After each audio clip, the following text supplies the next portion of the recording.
collected in the 1870s. It's a very old specimen, and I believe this is a new species. I have found new species in nature, in the wild, but I've also found new species in museums. 为什么奥谢教授在博物馆里也能发现新物种？将古老标本描述成新种都需要哪些工序？像他这样的纪录片主持人去野外会带什么设备？大家好，我是冬青。之前的2集我带各位拜访了英国最知名的两爬学家 Mark 奥谢，为大家讲述了他的传奇工作经历，并介绍了他的新书的中文版，包含世界600种蛇类的蛇类博物馆。但拍摄纪录片、撰写书籍只是他工作的一部分。今天咱们换个场景，一起去他的大学实验室里看看他是怎么发现新物种的。奥谢教授工作的地方就是他当年的母校沃尔夫汉普顿大学。在获得了必要的许可后，他带上了满满一箱设备，带我们前往他的实验室。负责人需要我们先换上实验服，奥谢教授则在一旁开始布置拍摄台。今天他将带我们一起拍摄即将成为新物种的古老标本。This is my locked specimen cupboard, and this is where I keep the most important specimens, ones that I'm working on, loans from museums all over the world. I've got specimens in here at the moment from the Museum of Comparative Zoology at Harvard University in the United States.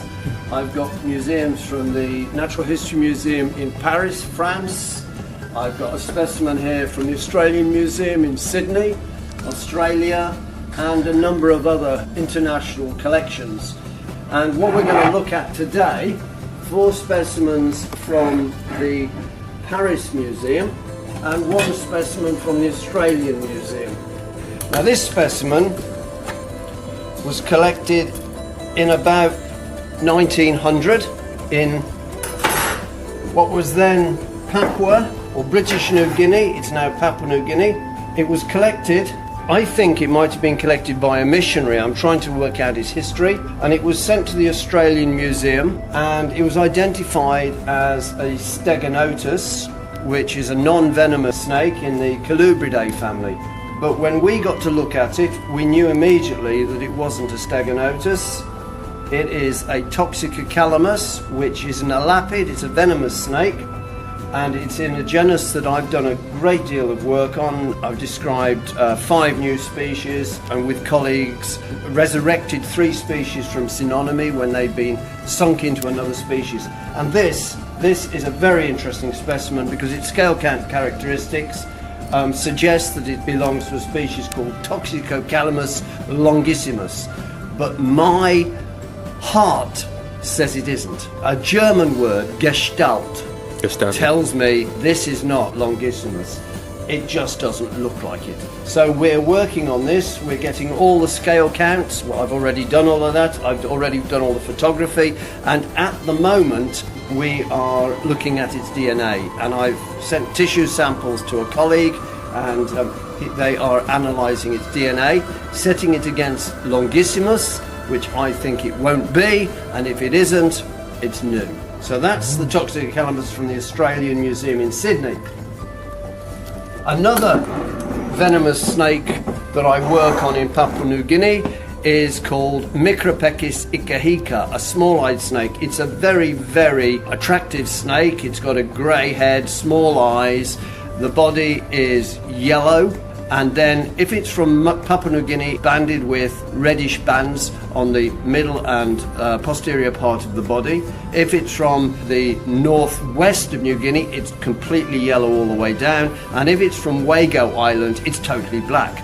But I'm familiar with all of those forms, and I've seen 350 specimens now. I've caught 100 myself.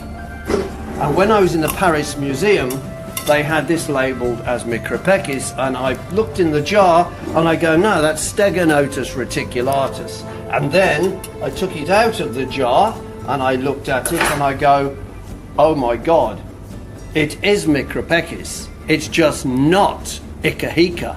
This patterning is completely wrong, and I believe this is a new species of Micropechis, never before described. And this was collected in the 1870s by 2 French collectors who went to New Guinea in the days when you travelled around the world in wooden boats. It's a very old specimen. I've done all the scale counts and the photographs. I may do some more today. And I know it's a venomous, I know it's an elapid because of the scale counts on the head.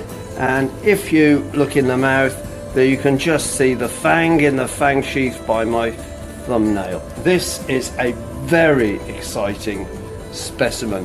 And this just shows I have found new species in nature, in the wild, caught them. But I've also found new species in museums, species that have been in a museum for 150 years or 120 years with the wrong name. The people haven't realised what it really is. And the main difference between finding new species in nature and finding new species in museums is I have never caught malaria in a museum. 好，当他找到了需要破解身世的标本后，该如何让大家意识到它们的特点呢？首先就是要记录下它们的形态特征。所以接下来我们要和奥谢教授一起给这些标本拍个证件照。和给人拍不同啊，这些标本太过细小，因此需要特殊的长焦微距镜头和闪光灯拍摄。具体型号稍后我们会在他的家中揭秘。在调试好设备后，用一根粗细相仿的笔上的条形码来确定合焦距离，这样一根还没有筷子粗的舌头就留下证件照了。通过这种拍摄法，可以清晰地发现两个相似物种间的细微差异。比如，这是过去被归为同种的蛇类，但一个有双埋在皮肤下的眼睛，另一个的眼睛则完全退化了。这些照片将不仅代表这个物种成为它们的特征基准，更是下一步工序的基础。在实验室拍摄完后，我又跟随奥谢教授参加了为低年级学生准备的毕业生工作经验分享。学长学姐带回来了一线的工作经验，给在读学生们参考，帮助大家确定自己的职业规划。随后在下午，我又去听了奥谢教授的课《世界蛇类分类》，一整节将近2个小时。坐在第一排，我仿佛回到了很小的时候听最喜欢的科目老师讲课的状态。但奥谢教授的课堂魅力却是我从未体验过的。因为他是真的能结合自己在世界各地和这些物种亲身接触的经历，带大家认识世界蛇类。能这么讲课的人，全世界可能都没几个。我不知道台下的学生有多少想为两爬奉献一生，但至少他们获得了一个能做出选择的机会，以及一个令我无比羡慕的学习条件。好，结束了和奥谢教授在大学的活动。我们现在要将这些照片带回家，在他的办公位前进行下一步操作，那就是绘制出这些标本的鳞片结构。Tell you what, let's go to Museum of Comparative Zoology at Harvard University.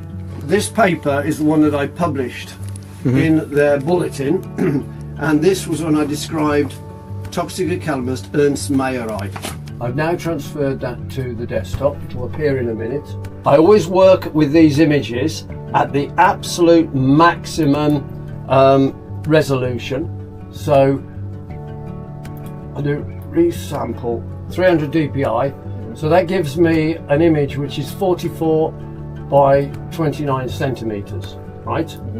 I will now drag that onto the Cintiq here, right? I will turn off the lock so that it's no longer, I can actually work on it now. I'll take this pen, I will zoom in. There's the snout of the snake. What I want to use is that tool there, the lasso, and I can now start to do this.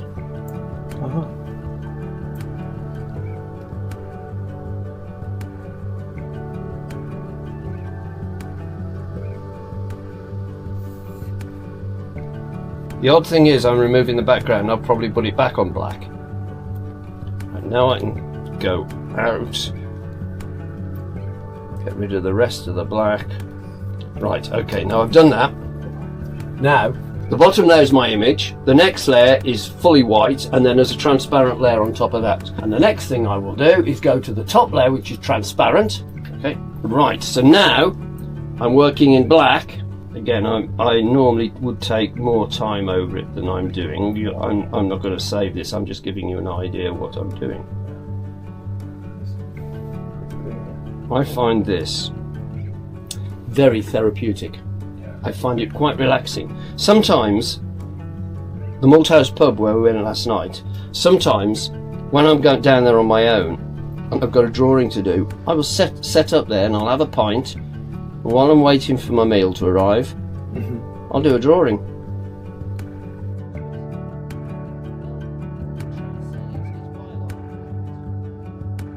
And there it is.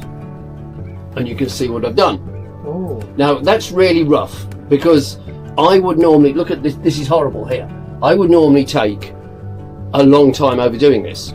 But what I want to demonstrate now is, just suppose I've done the whole drawing. If I've done the whole drawing, I would have the scalation and the snake's head there for comparison.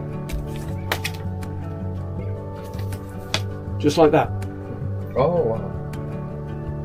Yeah, I can imagine. So this is how I do all the detailed photography for describing new species.